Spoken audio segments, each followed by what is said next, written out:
5, 4, 3, 2, 1, liftoff. There's a starman waiting in the sky. He'd like to come and meet us, but he thinks he'd blow our minds. There's a starman waiting in the sky. Bonjour à tous et bienvenue dans ce nouvel épisode de la capsule de l'espace, un épisode quelque peu spécial. Demain, Thomas Pesquet prendra place à bord de la capsule Crew Dragon en vue du lancement de la mission Crew 2 à 12h11 heure française depuis le Kennedy Space Center en Floride. Ce sera la seconde mission habitée de SpaceX et la première pour un Européen à bord de ce tout nouveau vaisseau. En 2017 déjà, Thomas Pesquet nous avait fait rêver en partageant avec nous de belles histoires et de merveilleux clichés. Qui est Thomas Pesquet ? Quel est son parcours ? Comment appréhende-t-il sa future mission ? Et quelles seront ses activités à bord de la Station Spatiale Internationale pour les 6 prochains mois ? Embarquons quelques instants à ses côtés et décollons pour l'espace.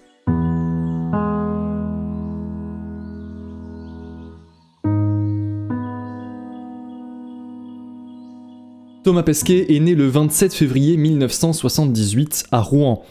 Thomas parle français, anglais, russe, espagnol, chinois et allemand.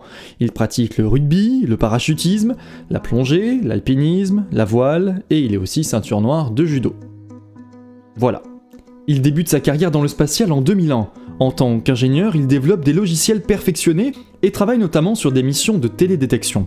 En 2002, Thomas Pesquet est recruté par le CNES, le Centre National d'Études Spatiales. Diverses missions lui sont alors confiées par son nouvel employeur, allant de l'harmonisation des technologies spatiales européennes jusqu'à la participation à un groupe de travail sur la gestion des données spatiales, où il est chargé de représenter l'Agence spatiale française.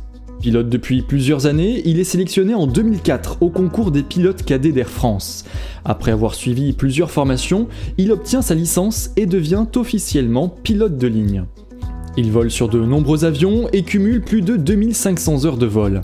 Il deviendra par la suite pilote instructeur, puis pilote d'essai pour Airbus dès 2018, le tout bien sûr en parallèle de son métier d'astronaute.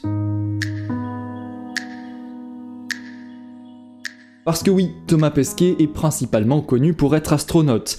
C'est d'ailleurs en 2008 qu'il rejoint l'ESA, l'Agence spatiale européenne, lorsque celle-ci lance sa nouvelle campagne de recrutement.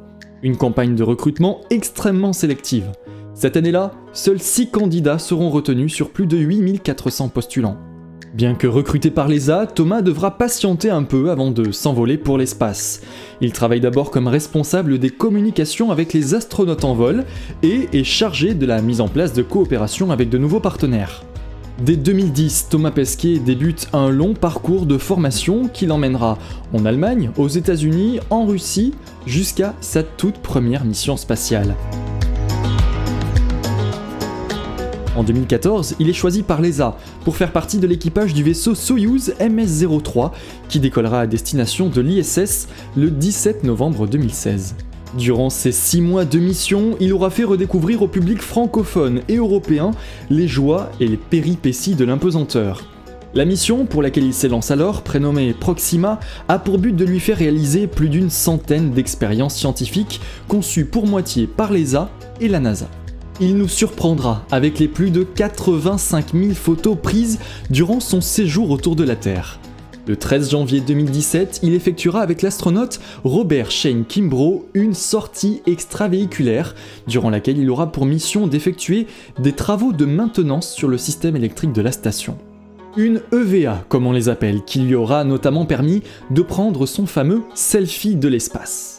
Il quittera l'ISS le 2 juin 2017 à bord du vaisseau Soyouz avec lequel il avait déjà effectué le trajet aller. Après 196 jours en orbite autour de la Terre, Thomas Pesquet atterrit aux alentours de 16h10 sur les plaines du Kazakhstan. Demain, jeudi 22 avril 2021, à 12h11 heure française, le lanceur Falcon 9, au sommet duquel se trouvera le vaisseau Crew Dragon, transportera 4 nouveaux astronautes vers la Station Spatiale Internationale, parmi lesquels Thomas Pesquet. Pour cette nouvelle mission, baptisée Alpha, l'astronaute français s'est encore vu confier de nombreuses missions. On le sait, la Station Spatiale Internationale est un véritable centre de recherche scientifique. entre expérience de mesure de radiation, utilisation d'outils de réalité virtuelle et développement d'organismes monocellulaires, Thomas Pesquet a sélectionné une expérience parmi toutes celles qu'il sera amené à réaliser.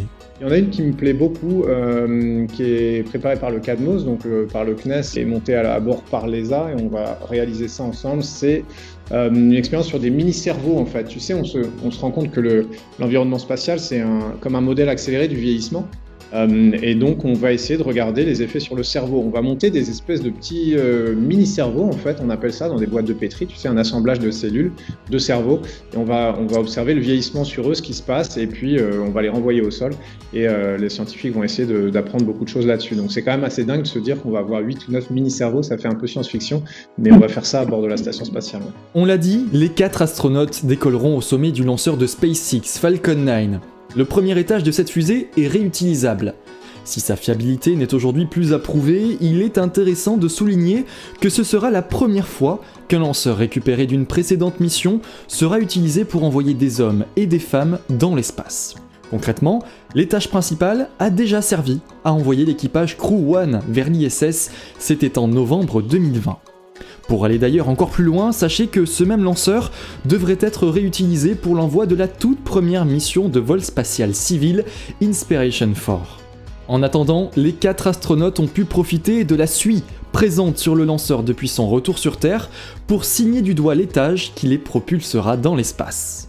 Décoller à bord d'un vaisseau qui n'a pour l'instant envoyé qu'un seul équipage dans l'espace, ça peut quand même avoir de quoi effrayer, non ? Moi, je suis plutôt optimiste, tu sais, je pense que dans ce métier, si tu te concentres sur les choses qui peuvent mal se passer, tu as tendance à pas très bien dormir la nuit. Donc, il faut faire confiance un petit peu à tout le monde. Je pense que la Falcon 9, elle est extrêmement fiable. Hein. C'est que le deuxième vol habité, vraiment, à part le vol d'essai.